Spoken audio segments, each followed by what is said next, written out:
Strangers ക്യാമ്പിന്റെ ആദ്യത്തെ പാട്ട് വീഡിയോ ഞാൻ ഇട്ടിട്ടുണ്ടായിരുന്നു. അത് കണ്ടവരായിരിക്കും ഈ പാട്ട് കാണുന്നതെന്ന് വിചാരിക്കുന്നു.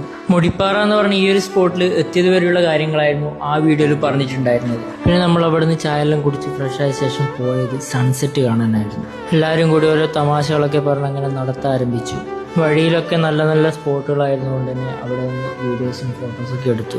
സാധാരണ ചെയ്യാറുള്ള പോലെ ഫോൺ അവിടെയൊക്കെ ചാരി വെച്ചിട്ട് വീഡിയോസ് എടുക്കുകയാണ്. ഇതൊക്കെയും അവിടെ വെച്ച് കണ്ടുമുട്ടിയ മുഖങ്ങളാണ്. ഒരുപാട് നേരം അവിടെ നമ്മൾ സ്പെൻഡ് ചെയ്തു. കുറേ പേരുടെ കഥകളൊക്കെ കേട്ടു. കുറേ ലൈഫ് എക്സ്പീരിയൻസ് ചെയ്ത ആൾക്കാരുടെ കഥകളാണ് കേട്ടത്. അതുകൊണ്ട് തന്നെ നമ്മളുടെ മുന്നോട്ടുള്ള ജീവിതത്തിന് അതൊരു മുതൽക്കൂട്ടായിരിക്കും. മേഘാവൃതമായ ആകാശമായതുകൊണ്ട് തന്നെ സൂര്യനൊന്നും മര്യാദയ്ക്ക് കണ്ടില്ല. അതുകൊണ്ട് തന്നെ അസ്തമയം ശരിക്കും കാണാൻ പറ്റിയില്ല. പക്ഷെ നമ്മളിവിടുന്ന് നല്ലോണം എൻജോയ് ചെയ്തിട്ടുണ്ട്. 2025 ഒക്ടോബർ മാസം 18-ാം തീയതി നമ്മൾ പരിചയമില്ലാത്ത കുറച്ച് ആൾക്കാർ ഈ മലമുകളിൽ ഒത്തുകൂടി. ഇതിൻ്റെ ബാക്കി അടുത്ത പാട്ടിൽ കാണാം.